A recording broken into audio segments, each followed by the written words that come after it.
નમસ્તે વિદ્યાર્થી મિત્રો, હું વાજાનિધિ મારી યુટ્યુબ ચેનલ નિધિ સ્ટડી પોઈન્ટમાં આપ સર્વે વિદ્યાર્થી મિત્રોનું ફરી એક વખત હાર્દિક સ્વાગત કરું છું। આજે આપણે જોવું છે ધોરણ 10 વાસ્તવિક સંખ્યાઓ પ્રકરણ નંબર 1, જેની આપણે ચર્ચા અગાઉના લેક્ચરમાં કરેલી છે। અને આ વિડિયો છે તે ટાટ એસ ના જે ઉમેદવારો છે જે મેન્સની તૈયારી કરે છે તેની માટે પણ ખૂબ ઉપયોગી છે અને જે વિદ્યાર્થીઓ ધોરણ 10 માં આવેલા છે તેની માટે પણ ખૂબ જ ઉપયોગી છે। તો આપણે વાસ્તવિક સંખ્યાઓની ચર્ચા અગાઉના લેક્ચરમાં કરેલી છે, જેમાં આપણે પ્રાકૃતિક સંખ્યા, પૂર્ણ સંખ્યા, પૂર્ણાંક સંખ્યા, સમય સંખ્યા, અસમય સંખ્યા આ બધાની ચર્ચા કરી હતી। અને સાથે આપણે વાત કરેલી કે વાસ્તવિક સંખ્યા એ શું છે, તો કે આ બધી જ સંખ્યાઓનો જેમાં સમાવેશ થાય છે તેને આપણે શું કહીએ છીએ, વાસ્તવિક સંખ્યા કહીએ છીએ, જેમાં બધી જ સંખ્યાઓ આવી જાય છે તેને। અને ત્યારે જ આપણે છેલ્લે વાત કરેલી વિડિયો લેક્ચરમાં કે આ ચેપ્ટરમાં આપણે વાસ્તવિક સંખ્યાઓની સાથે શેની ચર્ચા કરવી છે, તો કે અંકગણિતના મૂળભૂત પ્રમેયની ચર્ચા કરવી છે અને લસાઅ અને ગુસાઅની વાત કરવી છે। તો આજનો આપણો ટોપિક શું છે? આજનો આપણો ટોપિક છે અંકગણિતનું મૂળભૂત પ્રમેય। અંકગણિતનું મૂળભૂત પ્રમેય છે એ કોને કહેવાય છે તેની આપણે ચર્ચા કરવી છે। તો જોઈએ પ્રમેય શું કહે છે। અંકગણિતનું મૂળભૂત પ્રમેય કહે છે કે કોઈ પણ વિભાજ્ય સંખ્યાને અવિભાજ્ય સંખ્યાના ગુણાકાર સ્વરૂપે, કેવી સંખ્યા, તો કે વિભાજ્ય સંખ્યાને અવિભાજ્ય સંખ્યાના ગુણાકાર સ્વરૂપે અનન્ય રીતે દર્શાવી શકાય છે અથવા તો રજૂ કરી શકાય છે। આ વિધાન આપણને કેવા શું માંગે છે તે જોઈએ। પહેલા તો આપણને એના માટે શું ખબર હોય છે, તો કે વિભાજ્ય સંખ્યા કોને કહેવાય છે અને અવિભાજ્ય સંખ્યા કોને કહેવાય છે તેની આપણને ખબર હોવી જોઈએ। તો કે જો વિભાજ્ય સંખ્યા કોને કહેવાય, અવિભાજ્ય સંખ્યા કોને કહેવાય, જે લોકોને ખબર છે તો કઈ વાંધો નહીં, અને જે લોકોને નથી ખબર એની માટે આપણે ફરીથી રિવિઝન કરીએ। તો કે વિભાજ્ય સંખ્યા એટલે કેવી સંખ્યા, તો કે જેને 2 કરતા વધારે અવયવ હોય, 2 કરતા વધારે અવયવ, 2 કરતા વધારે અવયવ હોય। 2 કરતા વધારે અવયવ મીન્સ કે કેને, તો કે અવયવ કોને કહેવાય એની પર આપણે ચર્ચા કરીએ। માનો કે આપણે કોઈ સંખ્યા લઈએ, તો કે 4 છે, કોઈ સંખ્યા લઈએ તો 4 છે, એના અવયવ કેટલા છે એની આપણે ચર્ચા કરીએ। તો કે અવયવ એટલે શું, તો કે 4 છે એ કોના કોના ઘડિયામાં આવે છે એને એના અવયવ કહેવાય। 4 છે એ કઈ કઈ ઘડિયામાં આવે છે, તો કે 1 ના ઘડિયામાં 4 આવે, તો કે હા 1 ના ઘડિયામાં 4 છે એ આવે છે। પછી આપણે જોઈએ 2 ના ઘડિયામાં 4 આવે છે, તો કે હા 2 ના ઘડિયામાં પણ 4 આવે છે। ત્યારબાદ જોઈએ 3 ના ઘડિયામાં 4 આવે છે, તો કે નહીં 3 ના ઘડિયામાં 4 આવશે નહીં। પછી આપણે 4 નો ઘડિયો છે, તો કે 4 ના ઘડિયામાં હા 4 આવે જ છે। તો જો આટલી સંખ્યાના ઘડિયામાં 4 છે આવે છે, 1 ના ઘડિયામાં આવશે, 2 ના ઘડિયામાં આવશે અને 4 ના ઘડિયામાં આવશે। તો આ જે આપેલી સંખ્યા છે, આપેલી સંખ્યા કઈ છે, 4 છે, એ જેના ઘડિયામાં આવતી હોય ને એ બધાને શું કહેવાય, એના અવયવ કહેવાય। તો અહીંયા આપણને 4 ના અવયવ કેટલા મળ્યા છે, આ બધા શું છે, એના અવયવ છે, 1, 2 અને 4 બધા એના અવયવ કહેવાશે।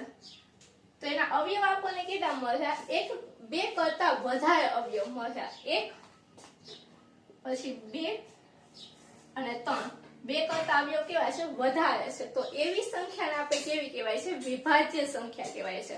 વિભાજ્ય સંખ્યાની હું ડેફિનેશન ફરી એક વખત બોલું છું કે જે સંખ્યા કે એવી સંખ્યા કે જેના અવયવ કેવા હોય, 2 કરતા વધારે અવયવ મળતા હોય, 2 કરતા વધારે અવયવ મળશે બધાને આપણે કેવી કહેશું, વિભાજ્ય સંખ્યા કહેશું। અને બીજી આપણે જોઈએ અવિભાજ્ય સંખ્યા। અવિભાજ્ય સંખ્યા આપણે કોને કહેશું, તો કે અવિભાજ્ય સંખ્યા આપણે લઈએ 3 છે એને આપણે જોઈએ, તો કે 3 છે એક તો કોના ઘડિયામાં આવશે, 1 ના ઘડિયામાં આવશે, તો કે હા 1 ના ઘડિયામાં આવશે। અને બીજી 3 છે કોના ઘડિયામાં આવશે, તો કે 2 ના ઘડિયામાં ન આવે, માત્ર કોના ઘડિયામાં આવે, 3 ના ઘડિયામાં આવે। પછી આપણે આગળ છે તો કોઈના ઘડિયામાં 3 આવશે નહીં।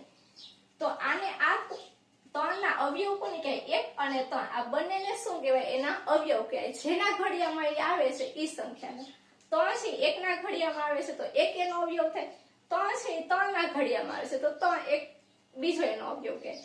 તો જે સંખ્યાને કેવા હોય, માત્ર 2 જ અવયવ હોય, માત્ર કેવા હોય, 2 અવયવ હોય, માત્ર 2 જ અવયવ હોય તેવી સંખ્યાને આપણે કેવી કહેવાય છે? અવિભાજ્ય સંખ્યા કહેવાય છે. આ વસ્તુ આપણે ખાસ યાદ રાખશું.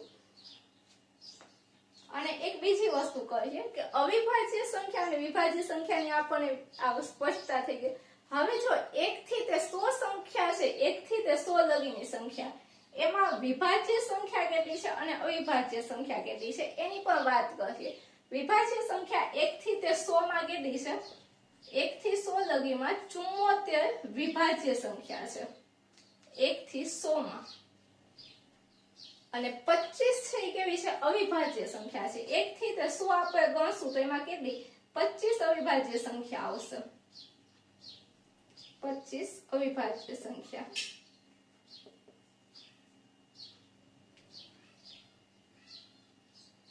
એક થી તે 100 લગીમાં 74 વિભાજ્ય છે અને 25 અવિભાજ્ય સંખ્યા છે. તો આપણને એમ થાય કે 25 અને 74 આ તો કેટલી થઈ? 99 સંખ્યા થઈ. તો 100 એક સંખ્યા તો 1 છે. આમાં જો આટલી સંખ્યા 74 વિભાજ્ય, 25 અવિભાજ્ય અને 1 એ કેવી સંખ્યા છે? તો આ 1 છે ને એ કેવી છે? વિશિષ્ટ સંખ્યા છે, જે અવિભાજ્ય સંખ્યામાં પણ નથી આવતી અને વિભાજ્ય સંખ્યામાં પણ નથી આવતી. તો હવે મને આશા છે કે તમને વિભાજ્ય સંખ્યા અને અવિભાજ્ય સંખ્યા વચ્ચેનો ખ્યાલ છે એ સ્પષ્ટ થઈ ગયો હશે. વિભાજ્ય સંખ્યા એટલે કે જેના 2 કરતા વધારે અવયવ હોય અને અવિભાજ્ય સંખ્યા એટલે કેવી? તો કે માત્ર એના 2 જ અવયવ હોય, 2 સિવાયનો કોઈ ત્રીજો અવયવ નહીં. આ 3 છે બીજા એકેય ઘડિયામાં આવશે નહીં. તો એને આપણે કેવી કહેશું? અવિભાજ્ય સંખ્યા કહેશું. હવે આપણા મૂળભૂત પ્રમેય તરફ જોઈએ કે ઈ શું કહે છે. જો કોઈ પણ વિભાજ્ય સંખ્યા, આપણે કોઈ પણ વિભાજ્ય સંખ્યા લઈ લઈએ. કોઈ પણ વિભાજ્ય સંખ્યામાં આપણે 12 ને લઈએ છીએ. 12 છે કેવી છે? વિભાજ્ય સંખ્યા છે. કોઈ પણ વિભાજ્ય સંખ્યાને અવિભાજ્ય સંખ્યાના ગુણાકાર સ્વરૂપે, હવે જો મારે 12 ને ગુણાકાર સ્વરૂપે લખવું હોય તો હું કઈ રીતે લખીશ? તો કે આપણને ખબર છે 4 ગુણ્યા 3 એટલે કે 12 થાય. અને 4 નું પણ હજી મારે અવિભાજ્ય સ્વરૂપે લખવું હોય તો હું લખી શકું 2 ગુણ્યા 2, 2 ગુણ્યા 2 ગુણ્યા 3. આ શું છે એનું એકદમ નાનું સ્વરૂપ? 2 ગુણ્યા 2 ગુણ્યા 3 એટલે કે 4 તેરી 12. તો આ જો કેવી હતી? વિભાજ્ય સંખ્યા હતી. 12 છે કેવી હતી? વિભાજ્ય સંખ્યા હતી. અને એનું આપણે અવિભાજ્ય અવયવના આ 2 અને 3 કેવી છે? અવિભાજ્ય સંખ્યા છે. આપણને ખબર છે આ 12 છે વિભાજ્ય સંખ્યા હતી અને 2 અને 3 કેવી છે? અવિભાજ્ય સંખ્યા છે. તો આપણે વિભાજ્ય સંખ્યાને કયા સ્વરૂપે લખ્યું? અવિભાજ્ય સંખ્યાના ગુણાકાર સ્વરૂપે. અને એને કઈ રીતે દર્શાવ? તો કે અનન્ય રીતે. અનન્ય રીતે એટલે કે એક જ રીત. અનન્ય રીતે એટલે શું કહેવાય છે? તો કે એક જ રીત. એક જ રીત.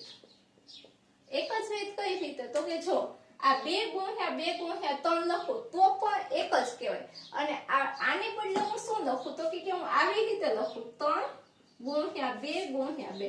તો શું એને કઈ અલગ રીત કહેવાય? તો કે નહીં, એને બિલકુલ અલગ રીત ન કહેવાય. એને એ જ રીત કહેવાય. એટલે કે એક જ રીત છે, એને કોઈ નવી નહીં. આમાં મેં શું કર્યું? ખાલી ક્રમ ચેન્જ કર્યો છે. આપણને બધાને ખબર છે કે ગુણાકારમાં આપણે ક્રમ છે એ ચેન્જ કરી શકીએ છીએ.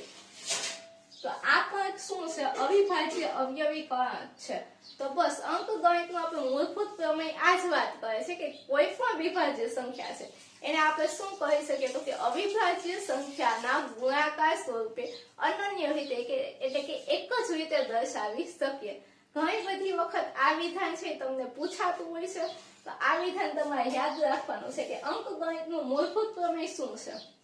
કોઈ પણ વિભાજ્ય સંખ્યાને અવિભાજ્ય સંખ્યાના ગુણાકાર સ્વરૂપે અનન્ય રીતે દર્શાવી શકાય. એને આપણે શું કહીએ છીએ? અંકગણિતનું મૂળભૂત પ્રમેય કહીએ છીએ. અને એનું એક્ઝામ્પલ પણ આપણે લીધું. હજી આપણે કોઈ એક્ઝામ્પલ જોવું હોય તો જોઈએ. તો કે આપણે 9 જોઈએ. 9 છે એ પણ કેવી છે? વિભાજ્ય સંખ્યા છે. 9 ને આપણે લખી શકીએ 3 ગુણ્યા 3. તો આ 3 અને 3 કેવી છે? અવિભાજ્ય સંખ્યા છે. એવી રીતે આપણે 6 લઈએ તો કે 6 ને આપણે લખવું હોય તો શું લખી શકીએ? 2 ગુણ્યા 3. તો આ 2 અને 3 કેવી છે? અવિભાજ્ય સંખ્યા છે. જ્યારે 6 છે એ કેવી છે? વિભાજ્ય સંખ્યા છે. તો આવી રીતે તમે કોઈ પણ વિભાજ્ય સંખ્યાને તોડશો તો એ બધાના અવિભાજ્ય સંખ્યા સ્વરૂપે આપણે ગુણાકાર સ્વરૂપે શું કરશું? લખી શકશું. ચલો આજનો આ પ્રમેય છે આટલું જ છે. અને આજનો આપણો પ્રમેય તમને કેવો લાગ્યો તે જરૂરથી જણાવજો. જો તમને આમાં સમજ પડી હોય તો તમારા અન્ય મિત્રો સુધી પણ વિડીયોને શેર કરજો.